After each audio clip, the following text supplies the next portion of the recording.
Welcome to East and Central Africa. Such a large portion of the continent. Vast cultural differences. Varied in terms of language, geography, and tradition. With modern cities, rural villages,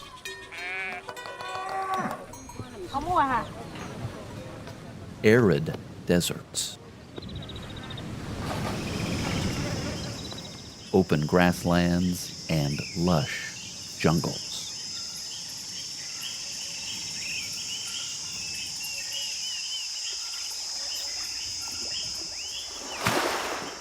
From coast to coast to the heartland of the continent, you'll find beautiful people and communities, all unique.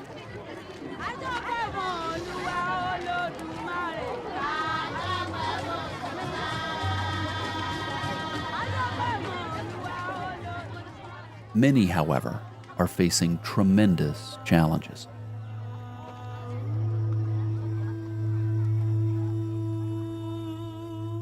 And that's why AFCA exists, the American Foundation for Children with AIDS, an organization determined to help African communities face these challenges, where the HIV epidemic has done such damage to so many, and to so many innocent children.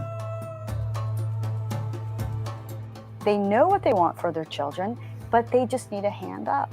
We said, okay, we're going to shift focus and we're going to make this so that they can help themselves. Let's help them build their bank and allow them to buy their own medicine, grow their own food, and all of them rise up with the requirement that they help somebody else. I've asked Tanya Weaver, their Executive Director, to join me today to discuss their commitment to those who have been infected or affected by HIV and AIDS. Children, families, communities.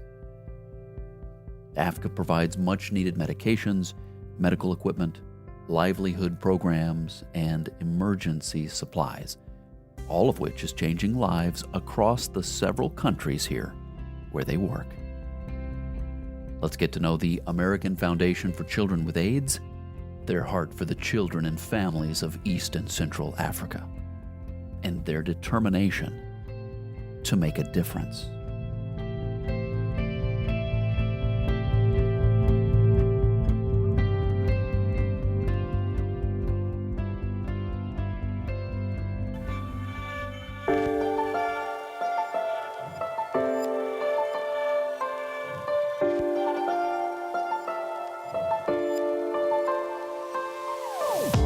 This is where adventure meets purpose, where we get to know those who live life beyond status quo. My name is Adam Asher, and this is the Edge of Adventure podcast. Hello, everybody, and welcome back. This is the Edge of Adventure. Of course, my name is Adam Asher, and it's always great to have you with us. This is a very special time where we get to travel around the world and meet amazing people doing amazing things, serving others, often under very difficult circumstances. And today it's my privilege to introduce you to Tanya Weaver. She's the Executive Director at the American Foundation for Children with AIDS. We're going to learn about this wonderful organization and their heart for people and for Africa. We'll learn about that today. But first, let's just welcome Tanya to the program. Tanya, thanks for being here. Thanks for having me. It's really good to meet. Tanya, this is a very important work that you and your team are doing and have been doing now for quite some time. Tell me about AFCA, as it's known, the American Foundation for Children with AIDS. Tell me about your mission and your heart for the people of Africa. Sure. It's actually very, very simple. We want to help children who've been infected or affected by AIDS to be able to grow up and to have a future and to become folks that can take care of themselves. So it's simple at its core. The AIDS epidemic, what is the status of it now? You know, so many of us think back to maybe the 80s and the 90s and through the years. How has it changed, and how bad is it still? Well, it has changed a lot, I have to say, because really there's a lot better maternal care for the moms who are pregnant and the moms who have AIDS, because that's a lot of the ways that these children are getting AIDS. So there's been better care given to them, and a lot of these goals are being met. But then came COVID and we regressed. We actually went back to about 2008 when it comes to the progress that we had made with AIDS, according to the World Health Organization. So things are back to being dire again, sadly. Tanya, what is life like for the family, the child who is impacted with this disease? Well, okay, so depending, first of all, if you have both parents. So that's where you would start to see how a family's affected by this. So if you have both parents alive, but one of them has AIDS, that person is not able to work a full-time job. But in most cases, we have either widows or we have children raising themselves or grandparents raising the children. And that's when things get really hairy because children raising children is not how it's meant to be, and they have to drop out of school, difficult for them to find food, who's going to hire a child. A lot of the girls end up selling themselves into prostitution to make money, which just makes the problem worse. So it is difficult, difficult life for those families who have AIDS. Yeah. My guest today is Tanya Weaver, and she's joining us from the American Foundation for Children with AIDS. We're going to talk today, or we are talking today, about their work in Africa primarily. Tanya, it's what total? 5 countries. Okay, what are those 5 countries, and how do they differ in terms of how you work? Oh, yes, they are very, very different from each other. So we work in Malawi, and mostly there we do medical supplies for hospitals that are taking care of children. We also have set up early learning centers because we realize that children anywhere around the world, but much more those affected by AIDS and HIV and maybe being orphaned, need a very good start in education. Then we also work in Kenya. We've been there for almost 17 years now. And we work in every regard there. We have medicine, food, sustainable gardening, and animal projects. We built a maternity hospital. We've done water projects. So it's varied what we do there. In Uganda, we primarily have done medicine and livestock programs. And in Congo, the Democratic Republic of Congo, we do livestock projects and gardens, as well as youth programs where they can get together and receive education and have a place where they feel safe, even though they're stigmatized many times, but this is a safe place for them to be with people that have the same issues. And we also have a training center for women so that they can come out of prostitution and be taken care of while they are learning a new trade. We have set up greenhouse programs for orphanages where children have AIDS. We have sent a lot of medical supplies to help set up clinics. So each program is different. We want to make sure that the programs actually correlate with the need. Tanya, I think that leads into a next question, or a question that I have as I think about this, not from a biological standpoint, but from a cultural standpoint. Mhm. What causes this epidemic? Well, it's very different in the different parts of the world why AIDS is around. And one of the reasons that in Africa it has just exploded over the years is a lot of people with transient jobs. So you have a lot of men going to work in the mines, say in South Africa or in Uganda, and there they are sleeping around with other women. Then they will come back home and they will be with their wife. And now the wife contracts AIDS and he walks back out and he's working far away for a year or two. And this cycle continues. There's also a lot of AIDS being transmitted because of sex workers that are meeting up with men that are truckers, let's say. And as they go through these trucking routes, the women are there. And so AIDS is just, it's actually more of a individual. I wouldn't know how to say it well. It's not like it's a polygamous thing. It's more of a one-on-one person thing. It's not like a guy's got 5 wives. He's got one wife, but he's with other women in other places. I hope that makes sense. It does. And I know too from some of the research, Tanya, that I've done about the American Foundation for Children with AIDS. I know that your heart and the direction of this organization is very much to create some sustainable solutions to poverty. Help me understand how poverty is making this worse. Yes, that's an excellent question. As an example, right now, because of COVID, women are going and selling themselves because they're not even able to go sell items at the market because markets were closed. And that created more of a sense of poverty. Seeds were not brought into countries, fertilizers were not brought into countries. So now working in their garden became very difficult and almost impossible. Poverty, what has done is it's just made people look for other ways to find money, to be able to pay for basic things like food, education, medicine. When you don't have good medical care because you're poor, you have a higher chance of having a baby with AIDS if you have AIDS because you can't pay for the C section. A C section would actually help you. Something as simple as that is not available to them.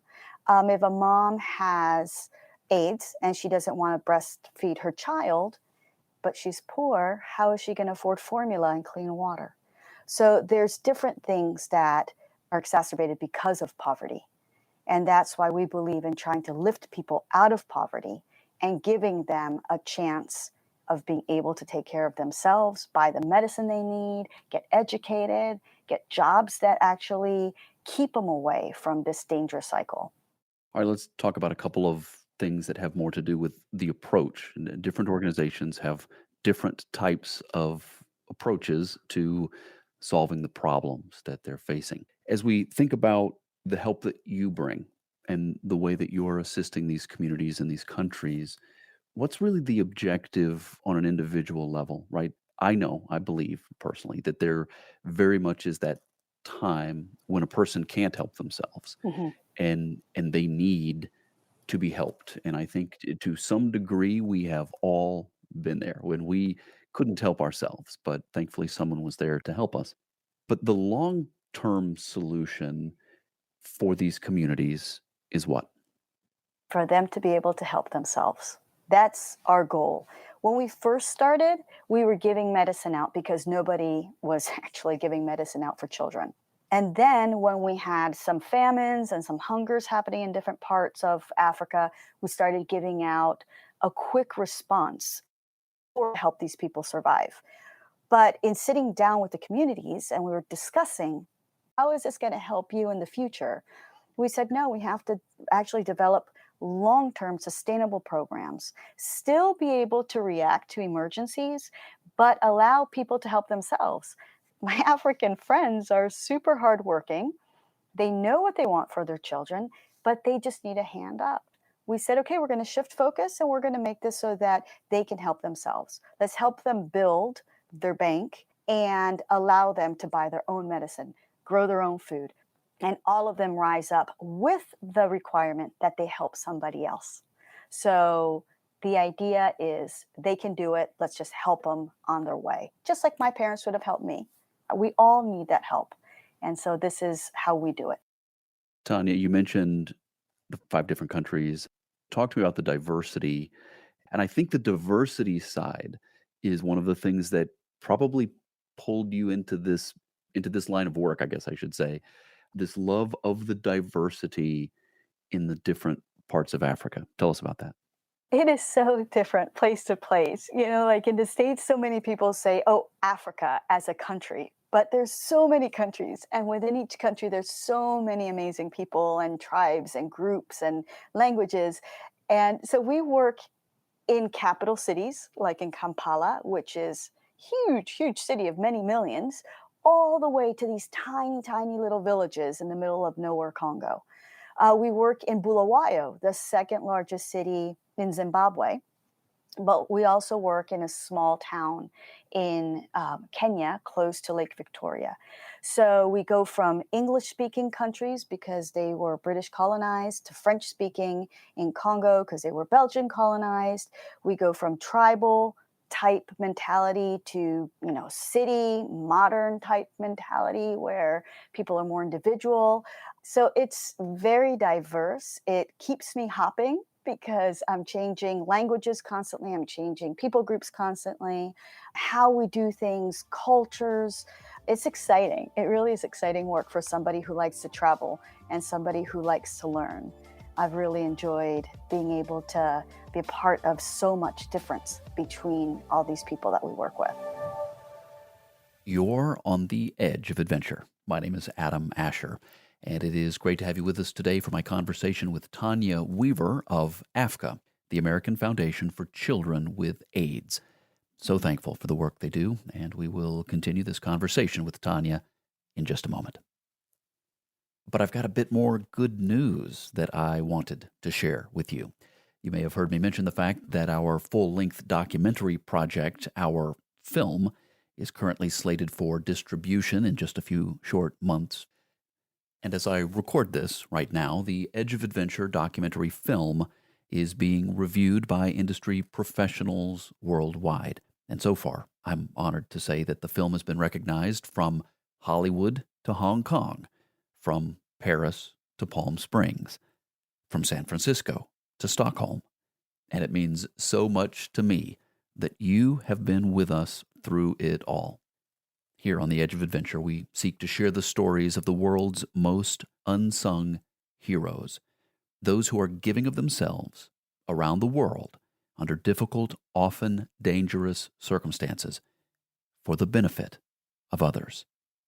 Now, whether we're telling these stories on the big screen, the small screen, or on your favorite listening app, that part doesn't change. We are in pursuit of those things that matter. We aim to go beyond status quo, and we're on this journey with you. Be sure to sign up for our email updates at theedgeofadventure.com. That's theedgeofadventure.com. Now back to my conversation with Tanya Weaver of AFCA, the American Foundation for Children with AIDS, as we discuss their amazing commitment to the people of East and Central Africa, out there on the edge of adventure. My guest today is Tanya Weaver. She is the Executive Director at AFCA, the American Foundation for Children with AIDS.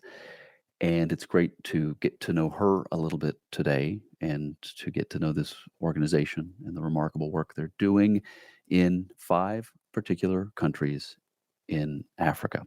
Tanya, question, I guess, what I have written down here is to ask you how working in this way, how this project and devoting your life to this, how it's changed you. But I think the better way to phrase it is to say, how has this passion and all the work you've done through the years, how has it made you the woman that you are today? I was so fortunate to have a childhood overseas. So my parents were missionaries, and I grew up in Colombia, South America. I watched my parents pour themselves out for others and for my sister and for myself. So it has been a natural thing for me to just continue this type of work. It changes me daily. I'm humbled not only by the generosity of people that allow us to do this, but also by the generosity of heart for the people that we are serving. So I think that the biggest thing that I take away all the time about my work is, first of all, what an honor it is to do this. Second of all, how hard it is to do this sometimes. The fundraising part is not fun, but also how similar we all are. And I know that people say that and it's a little bit of a cliche, but even with all the differences of countries and languages and stuff, we're all people. And, I would want somebody to do this for my child if my child was sick. So there's this interconnectedness that I feel with folks. But at the same time, I really am just humbled at being allowed to do this work. It's a pretty fun ride, I have to say, even though it's difficult. Tanya, take us back to the beginning of this foundation. Where did it start and why?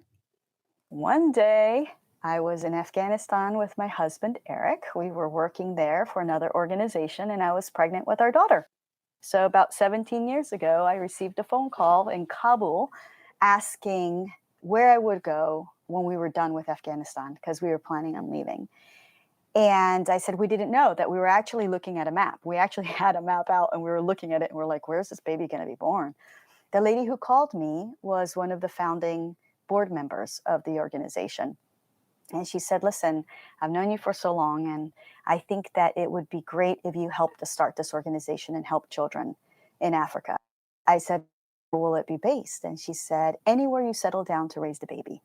We want you to be able to raise your child, but we also want to see if you can help save some lives. And I always say it's kind of unfair to ask a pregnant woman to help babies because it was not difficult to say, of course I will do that. Of course I will. Count me in. And so it all started then. We finished our contract with our other organization and we were home on March 14th. And on March 17th, I was in my first board meeting, big belly and all. And then 2 months later, we were off and running and working hard. So it started with a phone call in Afghanistan. And then from there, we started working in Kenya and in Uganda. And those were our first two countries. Tanya Weaver is my guest today here on the Edge of Adventure. She's the executive director at AFCA, the American Foundation for Children with AIDS. We're getting to know them and getting to know a little bit about their history, what they do, and of course, getting to know Tanya as well. Now, Tanya, through the years, you have been one of those servants that's been willing to do whatever needed to be done. Speak briefly to those people in the audience who feel like they might fall into that same category where they're passionate about something and yet they're really having to serve in areas that it's not their forte, but they do it and they do it like you did because they care that much about the project. Your word of advice to people like that? Just do it. I mean, I am not a public speaker, and now I have to speak in front of people. I'm an art therapist, for crying out loud. What am I doing running an organization? But when you have a heart to do something, just do it. Find a way to do it. Surround yourself with people who know, who can teach you and who can guide you, and do it. And you'll grow. You'll grow with it. Here I am on a podcast. Who knew?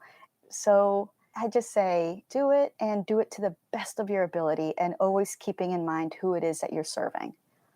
Tanya, I've noticed that the American Foundation for Children with AIDS, as you all have a couple of projects, I've noticed that you like a couple of the same words that I do. And one of those words is the word purpose.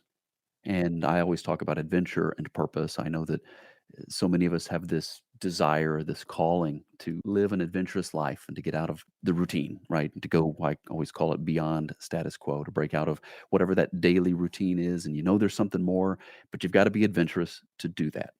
The other word or term and concept that I have built the edge of adventure around is the word purpose because for me the adventure is not enough for me. I need to know that somehow in some way it also mattered, and that word purpose comes up in AFCA quite a bit, in particular regarding these programs that you have where you bring people, maybe they take their vacation time from their job and they go and they decide to work with you and serve in some capacity. Talk to me about that program. What's it called? How does it work? So tell me about the word purpose and this idea of a vacation with purpose, this idea of transformational travel. Yeah, so the program that you're referring to is called Vacation with a Purpose. So we ask people to give their vacation time and use it purposefully, use it meaningfully. Come with us, come on a trip. I take a couple teams a year and we have other team leaders, and we say, come with us and work in one of our projects. See for yourself that the money people are giving, that the gifts people are giving, that the efforts people are giving are actually being used. Come, paint with us, hold babies, build a house, teach English. Like, we will grab people from all walks of life. And inevitably, I'll hear, but I don't have a gift. I don't know what I can do. I'm just a teacher. Are you kidding? If you're a teacher, you are remarkable, and we will put you to work with children who need a teacher. Or you can read to them and help their English skills. We will find a place for you in any of these trips. And What I'm always amazed by is that people who go in thinking they have nothing to give, they come back saying, "When can I go back?" And "That was amazing. I didn't know that I could do this. And I went in a little nervous, but I feel like I'm with family." Because we work together with the communities that we're serving, and there's value to what we're doing. It's not busy work, it's valuable, purposeful, and meaningful. So you should come along. I think that you should come and join us one day. Well, I would love to, and I would highly recommend anybody who is thinking, wants to travel and wants to travel with purpose to get in touch with the American Foundation for Children with AIDS and talk to them about their next trip, what that might look like, and how you might serve and support and come alongside them. Again, the organization is available online at afcaids.org. That's for more information about the organization, how you can come alongside them, help them out, support them, encourage them, and then also potentially participate in a trip, a vacation, a service trip that, according to what Tanya is saying, it might just change your life. If I can say, we are one of the few organizations that takes children.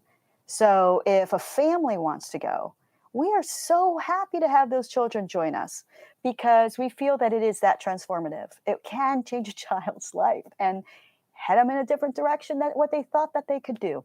So my children have been going since 5 months old and 4, respectively. And many of their friends have come along, other families with children, and they love it. So there's a little plug for families. That's something very unique about what you all offer, and for families to be able to take that and experience that as a family, that's very meaningful. As you said, it gives the children who are getting to participate in this, it's changing their lives too at this early age, which I think is a wonderful thing. So again, look them up online. AFCaids.org is the website. And we'll also have a link on theedgeofadventure.com with the post that's associated with this broadcast, and you'll be able to find it there. Just a wonderful work that they're doing. Many different things, quite a few different projects and programs. The other one I want to ask you about right now is Be Mercy. Tell me about that. Be Mercy started out as a project where we wanted to build a maternity ward in Mombasa, Kenya. So there was really nothing for women to give birth at that was decent and good. So together with a long-standing partner in Kenya, we decided to build a maternity hospital, and we ended up doing it in honor of my parents. And my mom's name was Mercy. They both passed away in 2018. Sorry. And we decided to give this hospital to a slum in Mombasa, Kenya, in their honor. So that has been done. We are still collecting funds for the last of the medical equipment that we are sending. So, Tanya, that would be something someone could participate in. It's not too late. They could actually help you guys get that done. Yeah, the hospital itself is built, the clinic, but we're still sending the last equipment. So we're looking for funds for specific equipment and to ship it. So yes, people can still participate for sure. And if you want to find out more about that, get in touch with Tanya. Again, her name is Tanya Weaver. You can reach out to them and their organization at afcaids.org. She's the executive director. The aspect of this, if you think about it in the big picture, all right, what are you most proud of? Oh, the only one thing. There's nothing quite like seeing children grow up. When I first started this, I interviewed some children in Kenya and I asked them what they wanted to be when they grew up. And they looked at me completely blankly. They literally had no idea because everybody around them had died of AIDS. And they just were blank. Whereas my 4-year-old at home was saying that she wanted to be a paleontologist, and these children just couldn't. They couldn't imagine.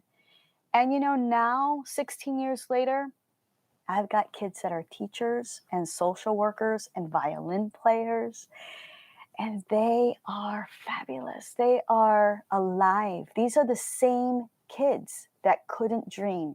The exact same kids now are nurses and they're teachers. And so I think for me, even though we're not a massive organization, we are so small.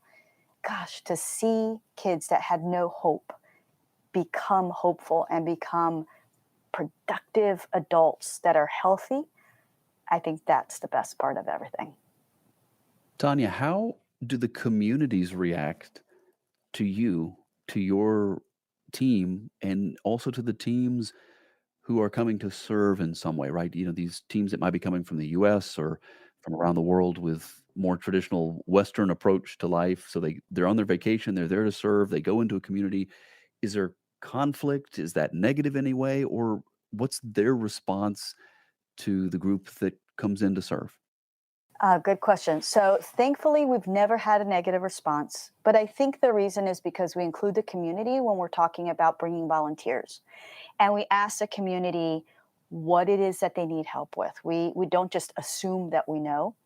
And then we also ask the community to volunteer with our volunteers from outside of the country. So we've been able to have people from Australia, from all different countries of Europe, United States, Canada, South America, come together and work with people from Congo, Zimbabwe, Uganda, and Kenya and find common ground because they're working towards the same project. And I think having the buy in of the community is always critical. That way, it's not just us imposing something. If they did not want a team, we would say no. We've not had that happen yet, though. They've always been super welcoming. Tanya, given your perspective, what would you like to see for these 5 nations in Africa? What does your heart want for the communities that you love so much? I would want justice. I would want the poor to be uplifted. I would want equality between women and men. I would want the children to be valued. But I think we need to tackle poverty because, as we discussed before, AIDS grows in poverty, and we need to tackle that. We need justice. I think that's what it comes down to. That's what I wish for those countries.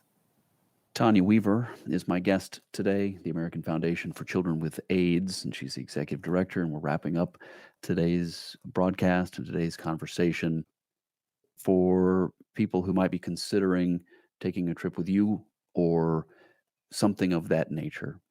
Someone who's at that point in their life where they've thought about serving in this way and they haven't, they want to, and they're kind of on the fence. And, life is complicated and life has gotten more complicated in the last 24 months.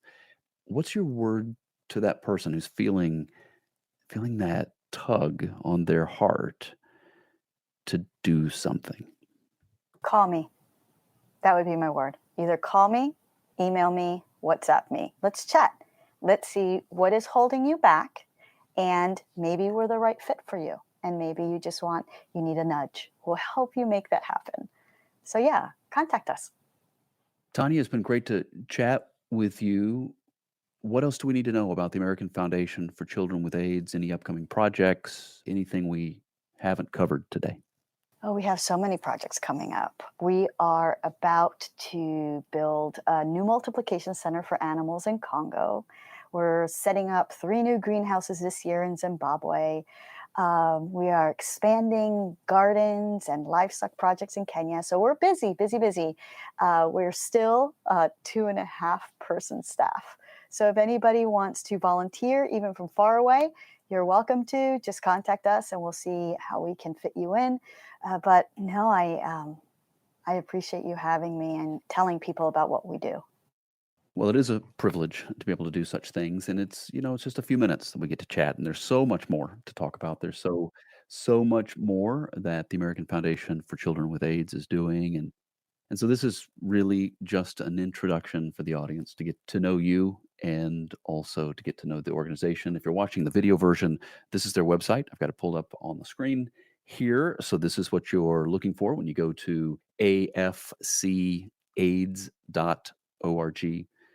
afcaids.org. You'll be able to learn about their different programs, about the different ways that you can help. And my admonition is always, if this has touched your heart in some way and there's this special connection with Tanya, then definitely reach out to them and let them know that you heard the program, and also encourage them and just let them know that you appreciate what they're doing.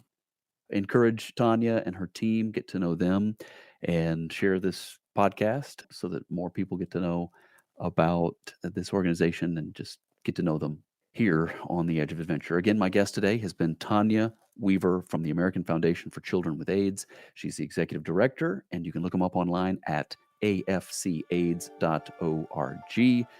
And with that, Tanya, I just want to again thank you for all that you're doing, and thank you for your time today. Thank you. I appreciate being here. Thanks. My name is Adam Asher, and you've been listening to the Edge of Adventure podcast. To learn more, log on to theedgeofadventure.com. And while you're there, check out the video series where we go off the grid to discover some of the great things people are doing all around the globe to make the world a better place. I call it my search for adventure and purpose. You'll find us on social media too. Just look for the hashtag #TheEdgeOfAdventure. Thanks for joining us. Always great to have you with us as together we aim to live life for something bigger than ourselves. This is the Edge of Adventure, where we go beyond status quo.